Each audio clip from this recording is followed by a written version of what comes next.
What is going on YouTube? Happy Sunday morning. So I thought last night, should I do this video or should I not? Is it risky putting this video out there or is it not?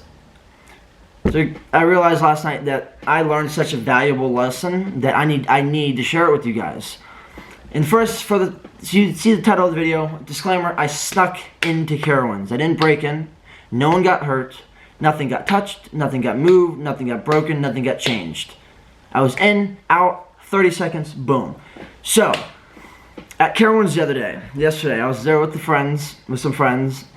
Not gonna say the name, because I don't want them to be affiliated with me if I go to jail for life with this. Anyways, so I was at Carowinds the other day, and we were riding rides, obviously, like you do at an amusement park when you go. And we got this one new ride, and this thing goes like spins around, it goes upside down, and things, fancy things like that. I was like, damn, this ride's about to be crazy, bro. So we get to the ride, very front row.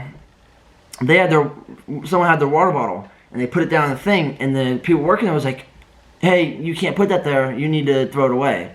I was like, really? Like, yeah. I was like, we'll be back in like a minute. Like, well, we have cubbies down there, you could pay $3 for 30 minutes.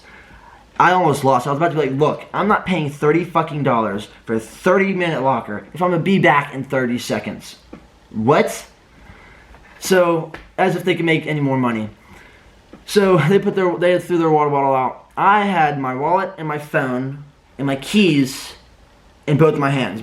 This hat was on, I had sunglasses on. And my diabetes pump was in my pocket. Well, my pockets were VQ fit shorts or high, really nice shorts. And they had zippers on them, which was really nice. So I put my pump in and zipped it up. I got on the ride, and I realized, shit, I need to put everything in my hat.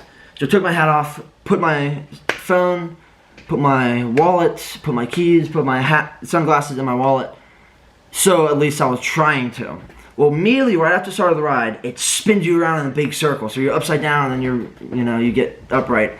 And then it takes you around and then sits in an area for like 15 seconds, like a hypercoaster. It shoots you out. You sit still and it shoots you out. So while we were sitting there, I was like, fuck, I need to put stuff in my hat. Well, I was only able to manage to get my wallet and my keys safely in my hat. My phone, I had to just hold on to it. My glasses, I had to hold on to my glasses. So I held on to my hat and my glasses in one hand, my phone in the other, and immediately shoots you out, goes upside down. Well, as we're going on the ride, my pump falls out of my pockets. And it comes unzipped. My shorts came unzipped and my pump fell out. I was like, fuck. So, oh my gosh, I was like, fuck. We're going around. I was waiting for us to get to a nice settled area where we weren't going upside down to like reach back and get it. Well, I reached back to get my pump. Well, as I reached back to my pump, my phone flies out of my hand. And I was like, oh my god. I was like, I just lost the phone. So I pull my pump up. And I'll show you guys what it looks like. This is my pump. This is what's connected to me. The end of this. So this fell out. Well, this thing, well, it should. Well, it's all like, you can see how it's all like smashed. I don't know if you can see, it's all smashed in. And this, it came right out of this. The battery is connected to here. Well, the lid came off.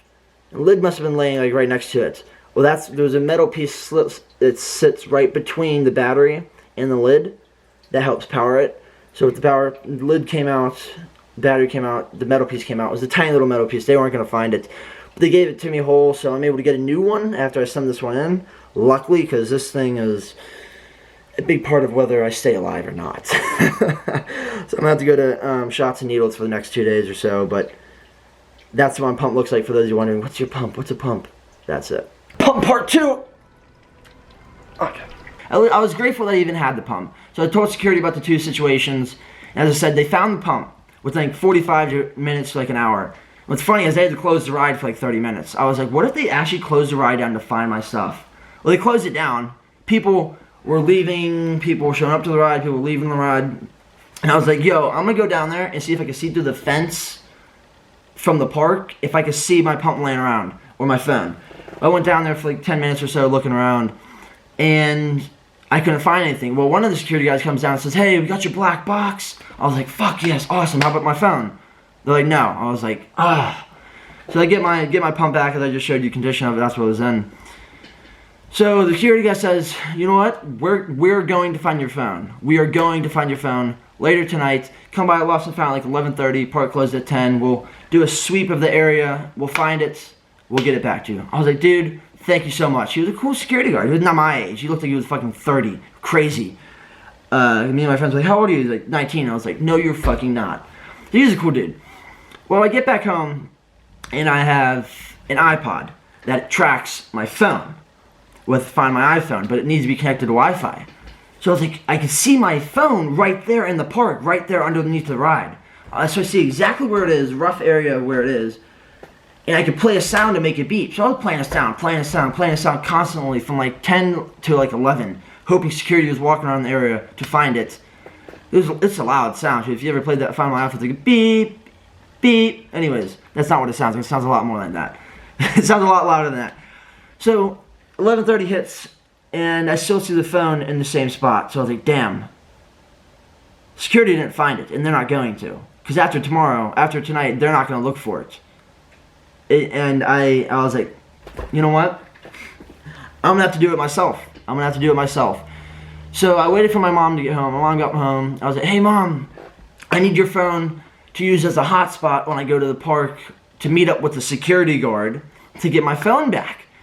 I was like, assuming he does have a hotspot on the phone. If he doesn't, I can't find my phone. So I need your phone as a hotspot to connect with my iPod to be able to track my phone when I get there. And she's like, okay. So according to my parents, if they don't watch this video, I went there with the security guard and I got my phone. It's not what happened. I pull up to the park about half a mile away from the park. And I was dressed in all black, had to. I had like a ski mask on. I couldn't risk being seen in front of the cameras, if there were any. So I park half a mile from the park, walk to the park, try to stay in the shadow as much as I can, sprint across the parking lot.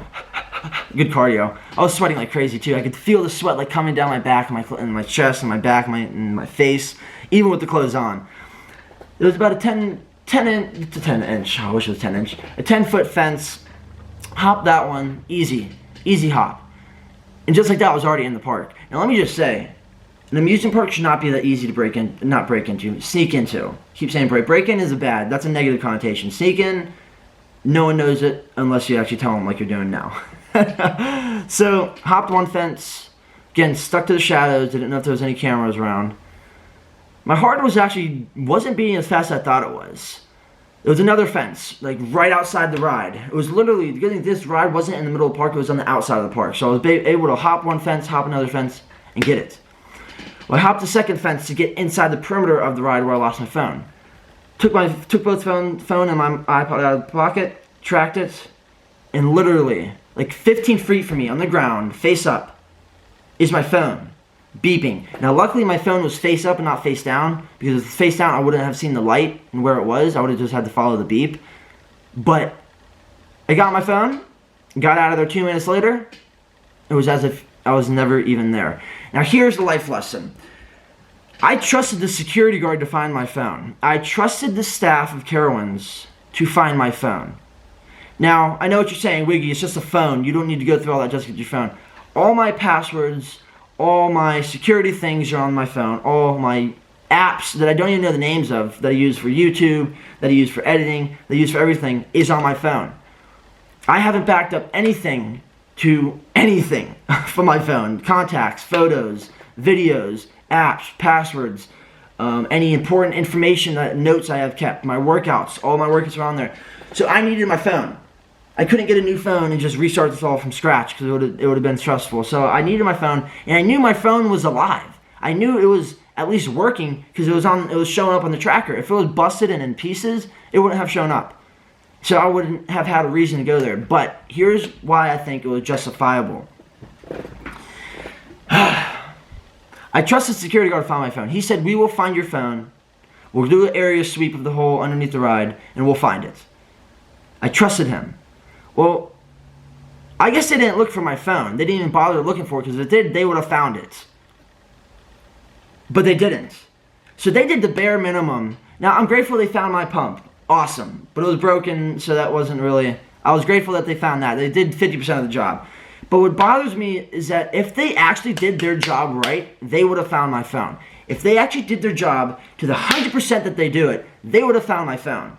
But they did it half-assed. I feel like they did it half-assed, and they didn't even bother looking for my phone. This morning comes right now, 12 hours later, they wouldn't even bother going and look for it. I guarantee it.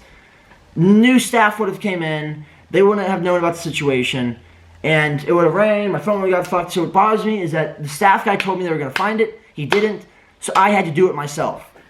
Don't trust people to do things for you. If you need something done, do it yourself. If you want to be something, do it yourself. If you want to get something done for someone, do it yourself. Don't expect other people to do things for you. Now, I'm not saying don't rely on other people to help reach your goal. They helped me reach it. The fact that they couldn't find it let me know that I need to do it myself. So if it wasn't for them not looking for my phone, I never would have been certain that it was there. So that's basically my lesson, is be careful trusting people. People may sound as friendly as they want when they say, we will find your phone. Maybe sound as confident as they want, but they're not going to do their job sometimes. And that's just some people. I'm not saying everyone's that. I'm not saying don't trust anybody, period. Get out there, trust some people, but realize that you rely on yourself more than anyone else. I got in there, nothing got moved, nothing got touched. It's as if I was never even there. Like a fucking ninja. But I was proud for myself for stepping up and doing, I don't want to say what's right, but doing what was necessary. Sometimes what needs to be done is not what's right. And sometimes what's right is not the best way. So guys, go out there, go get some shit done on your own. And don't be afraid. Do not be afraid to create chances and take risks. Was that a risk I was taking? Absolutely. But I did it because I knew it needed to be done. Get out there, guys. It's going to make a difference.